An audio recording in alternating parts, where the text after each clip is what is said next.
अस्सलाम वालेकुम, welcome back again. Last time तक हम लोगों ने बेटा बॉन्ड एनर्जी को डिस्कस किया है। आज हम बॉन्ड लेंथ को डिस्कस करेंगे। अच्छा, इस टॉपिक को भी ना हमने तकरीबन 25 टू 30% पहले डिस्कस किया हुआ है। एटॉमिक साइज़ या कोवलेंट साइज़ के अंदर हमने इसको डिस्कस किया है। तो ये वही कोवलेंट साइज़ जो हमारे पास है ना, कोवलेंट रेडियस जिसको कहते हैं, वही टॉपिक है बेटा। अब इस पेज पे मैं आपको बताता चलूँ कि इस पेज का जो बोर्ड के पॉइंट ऑफ व्यू से काफ़ी हद तक इम्पोर्टेंट है। ये लॉन्ग क्वेश्चन पहले कभी भी नहीं आया, लेकिन हम इतना लिख लेंगे कि अगर लॉन्ग आ जाएगा तो हम इन चीज़ों को एक्सप्लेन कर पाएंगे। एक और बात बेटा, ये आप बुक से पढ़ेंगे तो आपको बिल्कुल समझ नहीं आएगी, क्योंकि बुक पे बड़ा अजीब-व-गरीब अल्फाज में लिखा है। मैंने कोशिश की है आपको थोड़ा सा उसमें से ऐसा मटेरियल जो हमें चाहिए वो सारा लिखने की कोशिश की है और आसान करने की कोशिश की है। बाकी आप लोगों की अपनी मेहनत है बेटा। जो जितना गौर से पढ़ेगा सुनेगा उसको इतनी चीज़ें जल्दी पिक होंगी। तो डेफिनेशन बेटा वो कहता है कि हमारे पास क्या है, average distance between the nucleus of two covalently bonded atom is called bond length.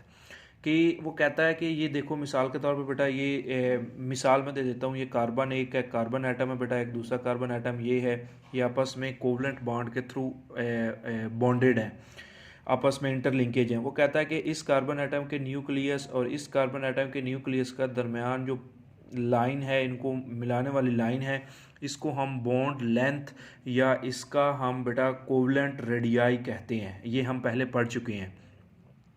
अब वो कहता है चूंकि ये डिस्टेंस है बेटा एक न्यूक्लियस से दूसरे न्यूक्लियस तक का, तो इसका जो एसआई यूनिट होगा वो ज़्यादातर बेटा पिकोमीटर्स के अंदर हम इसको मैयर करते हैं।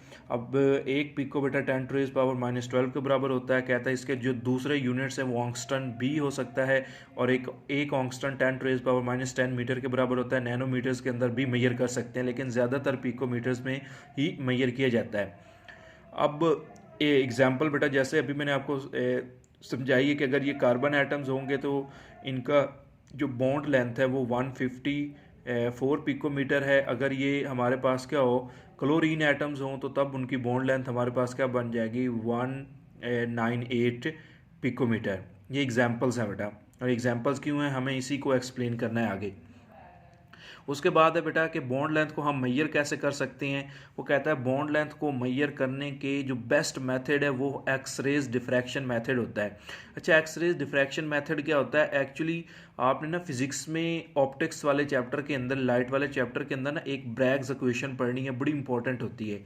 जो ब्रैग इक्वेशन होती है ना, एक्चुअली वो एक्स रेज के अंदर में से ही होती है, और वो ये बॉन्ड लेंथ ही मैयर करने के लिए इस्तेमाल की जाती है। तो कहता है वो स्पेक्ट्रोस्कोपी से भी हम लोग मैयर कर सकते हैं, लेकिन ब्रैग्स इक्वेशन या एक्स रेज डिफ्रैक्शन मेथड जो है बॉन्ड लेंथ का मैयर करने का बेस्ट मेथड होता है। उसके बाद बेटा जो शॉर्ट क्वेश्चन पेपर में आता है, एक तो इसकी डेफिनेशन है, एग्जांपल के साथ इंपॉर्टेंट है। दूसरा बेटा जो शॉर्ट क्वेश्चन है वो है write down the factor affecting bond length. वो कहता है बॉन्ड लेंथ को अफेक्ट करने के बेटा जो फैक्टर्स हैं उसमें से 3 मैंने यहाँ पे लिखी हैं। एक है बेटा इलेक्ट्रोनेगेटिविटी डिफरेंस जो हमारे पास होता है बेटा, कि जितने एटम्स के दरमियान में बेटा इलेक्ट्रोनेगेटिविटी डिफरेंस ज़्यादा होगी उतना उसकी बॉन्ड लेंथ थोड़ी होगी। क्यों? क्योंकि बेटा एटम्स आपस में ज़्यादा फोर्स के साथ खींचेंगे तो वो एक दूसरे के करीब आ जाएंगे, उनकी बॉन्ड लेंथ क्या हो जाएगी, कम हो जाएगी। इसीलिए मैंने ब्रैकेट में इनवर्स रिलेशन लिखा है। नंबर ऑफ बॉन्ड्स बेटा वो कहता है कि जितने बॉन्ड्स की बेटा तादाद बढ़ेगी उतनी बॉन्ड लेंथ भी बढ़ेगी, ये डायरेक्ट रिलेशन में आ जाएगा। इसी तरह से बेटा परसेंटेज ऑफ एस करैक्टर, मतलब कि एस करैक्टर बेटा कि हम इसको भी डिस्कस करेंगे कि जितना ज़्यादा बढ़ेगा तो बॉन्ड लेंथ आपके पास क्या है उसकी उतनी ही हमारे पास क्या है बेटा कि बढ़ती जाएगी। तो ये भी उसका एक रिलेशन है, इसको भी हम डिस्कस करते हैं। सबसे पहले बेटा वो कहता है कि जो relationship between bond length and covalent radii, कि इनके दरमियान में रिलेशनशिप हम लोगों ने देखना है बेटा।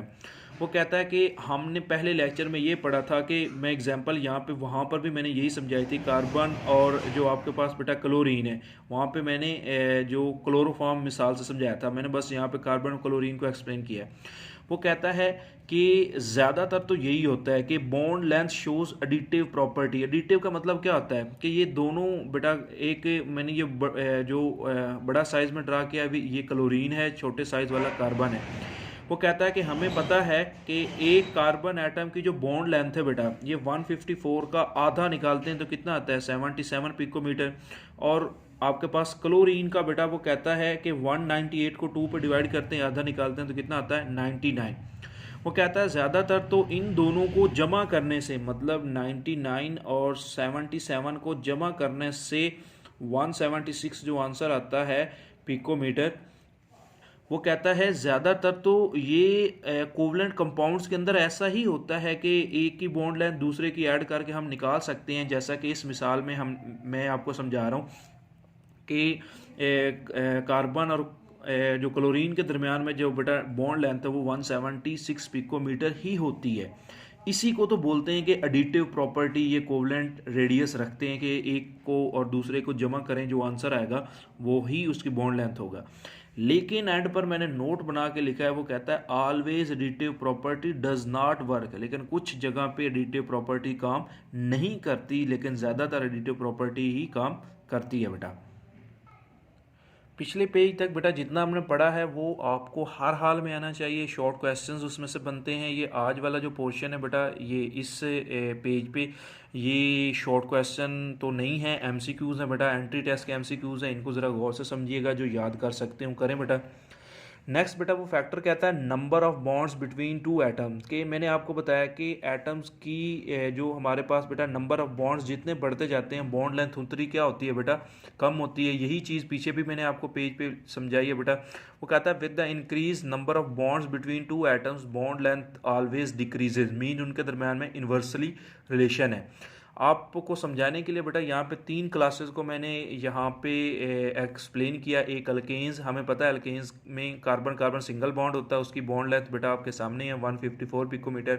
अल्कीन्स में कार्बन कार्बन डबल बॉन्ड है, मतलब बॉन्ड्स की तादाद बढ़ रही है, तो उस बॉन्ड की तादाद बढ़ने की वजह से बॉन्ड लेंथ क्या है बेटा, कम हो रही है। इसी तरह अल्काइंस में एक और बॉन्ड आ गया है, बॉन्ड की तादाद मज़ीद बढ़ चुकी है, तो इसलिए बेटा बॉन्ड लेंथ क्या है, पहले की निस्बत मज़ीद कम हो चुकी है।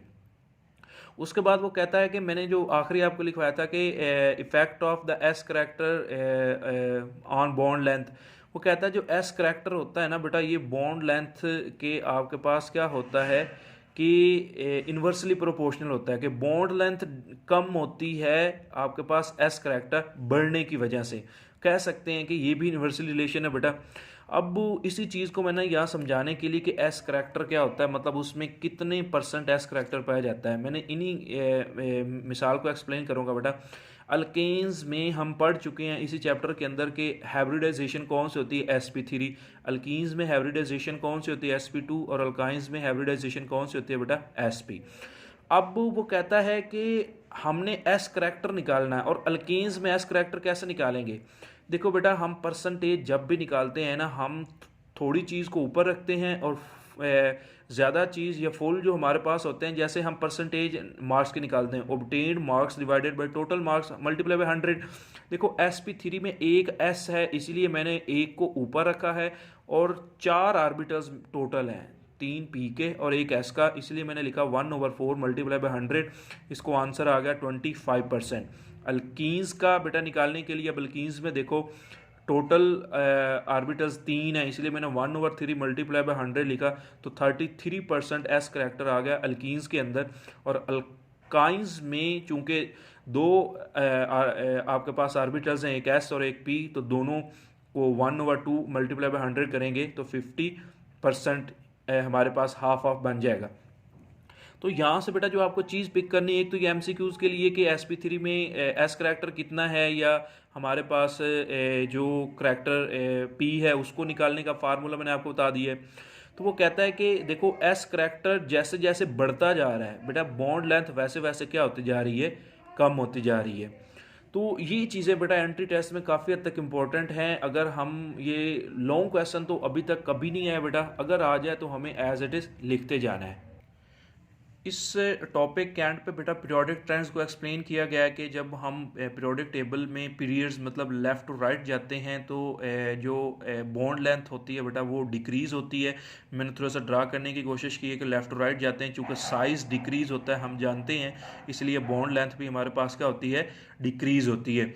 वो एक एग्जाम्पल में भी हम लोग लिख सकते हैं कि देखो बेटा कार्बन पहले आता है, आप पीरियोडिक टेबल से देख सकते हो। नाइट्रोजन बाद में आता है, इसीलिए वो कहता है कार्बन की जो बॉन्ड लेंथ है वो ज़्यादा होगी। आप गूगल करके चेक कर सकते हो, नाइट्रोजन की बॉन्ड लेंथ क्या होगी, कम होगी।